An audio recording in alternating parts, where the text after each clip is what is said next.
안녕하세요. 루창원 세무사입니다. 예, 반갑습니다. 예, 이번 시간에는요, 상가 매매 유형과 관련해서 22가지 경우를 정리했습니다. 부가세와 관련된 내용이겠죠. 그래서 본인이 매도자 입장인지 아니면 매수자 입장인지 아니면 이 중개하시는 중개사님 입장에 따라서 이거를 어떻게 그 부가세 문제를 처리해야 되는지에 대해서 한번 그 본인의 경우와 이렇게 접목시켜서 한번 살펴봤으면 좋겠습니다. 일단 상가 건물과 관련해서요, 그 부가세 할 때는 두 가지 경우로 일단은 구분을 먼저 합니다. 임대업인지 임대외업인지로 먼저 구분을 하는 거예요. 왜냐면 이제 임대업 같은 경우는요, 이제 그 본인이 임대하던 그 건물을 팔게 될 때는 재화의 공급이라고 그래서 매매 금액에서 건물가액의 10%를 부가세를 납부하게 돼 있습니다. 납부하게 돼 있다 보니까 그거에 따른 문제가 발생하고요. 그 다음에 자기 사업의 경우는 두 가지 경우가 있을 수 있죠. 내가 이거를 이전하고 다른 데 가서 계속 사업을 할지 아니면 이거를 폐업할지에 따라서 부가세 문제가 좀 달라집니다. 그래서 일단은 임대업인지 임대외업인지 구분을 하시고 그 다음에 이전인지 아니면 폐업인지도 구분을 일단은 하셔야 되겠죠. 근데 이제 임대업의 경우는 이 임대를 놓던 건물을 그 매매한다는 것 자체가 곧 폐업이기 때문에요. 이전과 폐업을 이걸 굳이 구분할 필요는 없습니다. 이거는 그냥 임대는 임대 쓰던 물건을 팔게 되면은 그 매매 금액에 대한 그 건물가액 10% 부가세 문제가 발생하는데 근데 임대업 같은 경우는 만약에 매수자도 너 임차인 그대로 승계하겠다. 그리고 나도 임대업 낼 거다. 그러면 포괄 양수도로 매매 계약을 체결하면은 서로 부가세는 주고 받지 않아도 되는 것이고요. 근데 만약에 매수자가 아니다. 나는 내 업 식당을 할 거다. 난 임대 안 할 거다. 라고 하면 그때는 부가세를 서로 주고 받는 세금 계산서 문제가 발생하겠죠. 근데 물론 이제 매수자가 부가세 주면 그대로 환급을 받을 수 있으니까 뭐 크게 문제되지는 않습니다. 임대업의 경우는 이 두 가지로 해결하시면 되고요. 이제 임대 외업, 즉 자기업을 하는 경우가 이제 문제인데요. 예를 들어서 식당이라고 가정하면 내가 이 건물을 파는 목적이 이 건물 팔고 난 옆에 가서 그대로 식당 할 거야 하는 이전이 있을 수도 있고요. 아니면 이거 폐업하고 이 식당 팔아야겠다 하고 폐업을 하는 경우가 있을 수 있습니다. 그럼 이전의 경우는요. 그 매수가 동종업이든 이종업이든 간에 관계없이 세금 계산서 문제가 발생합니다. 즉 부가세를 주고 받는 문제가 발생합니다. 왜냐면은 이 매도자가 폐업을 하는 게 아니기 때문에 사업자가 계속 유지되는 거기 때문에 세금 계산서 문제가 발생하고요. 근데 만약에 식당 하던 사람이 아유 나 이거 폐업해야겠다 라고 하면 이제 두 가지 경우가 발생할 수 있다는 거죠. 첫 번째, 매수가 동일하게 식당을 하겠다라고 하면 그러냐? 그러면 내 직기비품이랑 다 네가 가져가라. 종업원까지 인수인계해라 라고 해서 포괄 양수도로 넘길 수도 있고요. 그럼 부가세 문제가 없겠죠. 아니면 그 먼저 폐업을 하고 나서 이제 나중에 팔게 되면 되는데 저희가 일반 사업자 같은 경우 폐업을 하게 되면요. 보통 우리가 이제 그 부가세 환급을 해주는 이유가 10년간 그 사업에 쓰라고 해준 건데 이 건물 같은 경우는요. 근데 10년을 못 채웠다 그러면 못 채운 거 토해내라. 토해내라. 즉 이런 거를 폐업 시 잔존재화라고 저희가 이제 표현을 하는데요. 즉, 그 10년 전에 부가세 환급받은 거 있으면 사업으로 안 쓴 기간치는 토해내라 이제 이런 겁니다. 그러면 세무사님 폐업할 때도 이렇게 부가세 토해내고 또 팔 때도 부가세가 있습니까? 그건 아니죠. 폐업을 하는 순간 내 신분은 사업자에서 개인으로 바뀌기 때문에 개인인 상태에서 매매를 하면 부가세 문제가 없겠죠. 그래서 임대 외업 같은 경우는 그 폐업을 전제로 한다라고 하면 포괄 양수도 문제, 폐업 시 잔존재화 문제가 발생할 수 있습니다. 근데 세무사님 여기 왜 이전인 경우는 그 식당인데 식당으로 하면 왜 여기는 포괄 양수도가 안 되나요? 라고 하실 수도 있는데 포괄 양수도란 의미는 내가 하고 있는 이 모든 사업에 대한 권리, 의무, 자산, 부채 모든 것을 다 떠넘기는 거기 때문에요. 기본적으로 폐업이 전제가 되는 거겠죠. 다 넘기고 나는 이제 그만두는 거니까. 그래서 여기서는 이전할 때는 그 포괄 양수도 문제가 발생하는 게 아니라 부가세를 주고받는 세금 계산서 문제가 발생을 합니다. 이걸 이제 그 기본 사전 지식으로 습득한 후에 이제 12가지를 한번 보시면 이렇죠.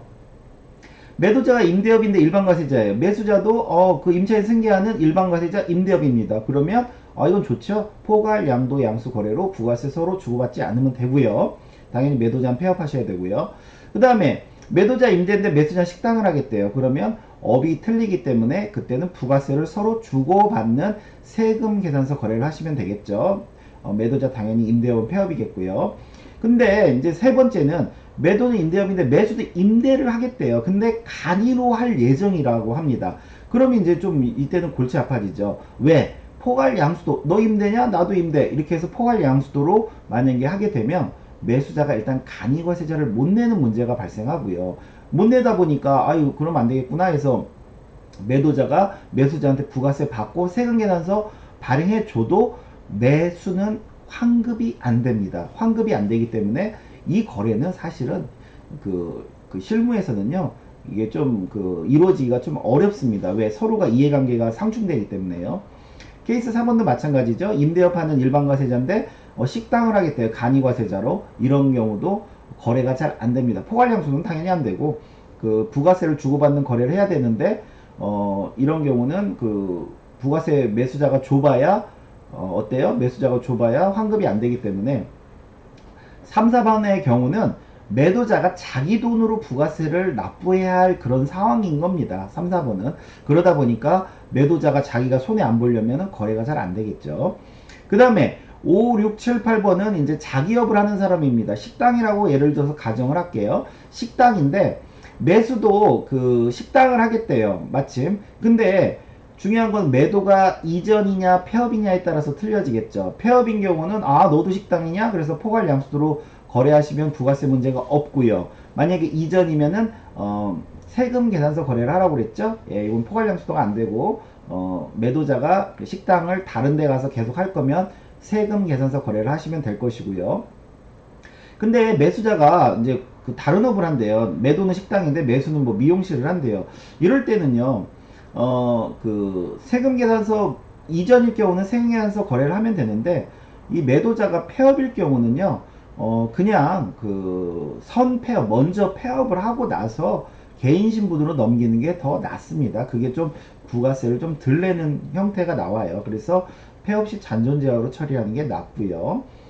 그 다음에 그 식당을 하는데 매수가 똑같이 식당을 할 건데 그 간이로 낼 예정이래요. 일단은 매수가 간이를 하겠다라고 하면 골치 아파집니다. 이럴 경우는 포괄량수도 할 수는 없고요. 왜냐면 매수자가 간이 못 내니까요. 이럴 때는 그 6번처럼 그냥 폐업을 하고 나서 일부 토해낼 거 토해내고 하는 게 그나마 좀 현실적이고요. 매수자한테 부가세 받을 수도 없겠죠. 왜냐면 매수자 환급이 안 되니까 안 주겠죠. 그 다음에 케이스 8번도 마찬가지. 식당, 일반 식당을 하는데, 이제는 간이과세자로 뭐 미용실을 할 거래요. 누군가. 근데 마찬가지로 세금계산서 거래 안 될 것이고요. 업종이 틀리니까 뭐 포괄량수도 이건 고민할 필요도 없고, 역시나 마찬가지로 이런 경우도 그냥, 그 일반과세자인 매도자가 폐업을 하고 그거에 따라서 부가세 일부 토해내고 이러는 게 그나마 좀 현실적입니다. 예, 현실적이고요. 그 다음에 이제 케이스 9번, 10번은 이제 과세 사업을 하는 사람이 면세하는 사람한테는 어떻게 되냐. 면세라고 하면은 보통 이제 병원이나 학원이나 주택임대 이런 거고요. 과세 면세 경업이라고 하면 약국 이런 게 있습니다. 그래서 나는 임대를 하고 있는데 매수할 사람이 여기서 학원을 하겠대요. 아니면은 뭐 병원을 하겠대요. 이럴 경우는 과세 면세는 포괄량수도 자체가 성립이 안 되고요.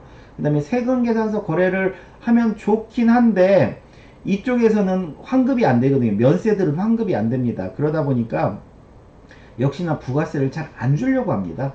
예, 간이들도 그렇고 면세들도 그렇고 부가세 줘봐야 환급도 안 되고 이쪽도 환급도 안 되니까 안 주려고 해요. 그러다 보니까 간이나 면세 이런 사람들이 매수자가 나타나면 매도자는 최악의 경우는 자기 돈으로 그냥 부가세를 납부해야 됩니다. 예, 자기 돈으로 부가세를 납부해야 될 문제가 발생하고요. 아니면은 임대 외업 같은 경우는 폐업을 하고선 그냥 일부 그 토해내는 문제로 끝내도 되겠죠. 일부 토해내는 문제로 끝내도 됩니다. 그리고 만약에 그 11, 12번처럼 임대업인데 이제 간이과세자인 경우는 어떻게 되냐. 만약에 매수자가 똑같이 아 나 너 임차에 승인할 거야. 근데 나는 간이로도 할 수 있고 일반으로도 할 수 있다라고 하면 포괄 양수도 거래를 하시면 됩니다. 임대업은 그 무조건 폐업이라고 그랬죠. 그러니까 포괄 양수도 거래를 하시면 되고 만약에 그 매수자가 식당을 하겠대요. 식당을 하게 되면은 포괄 양수는 당연히 성립 안 하고 매도자는 그냥 그 자기 건물가액의 3% 부가세를 그냥 본인 돈으로 납부하는 문제가 발생할 수가 있습니다. 그래서 일단은 이번 시간에는 12가지 경우를 살펴봤는데요. 자기가 어떤 경우에 해당되는지에 따라서 이 내용을 한번 좀 살펴보시고요. 다시 한번 말씀드리면 맨 먼저 저희가 임대업인지 임대외업인지 구분을 하시고 임대외업 같은 경우는 내가 이 건물을 팔고 옆으로 이전을 할 건지 아니면 이걸 폐업할 건지에 따라서 이전이면은 무조건 세금 계산서 문제가 발생하고요.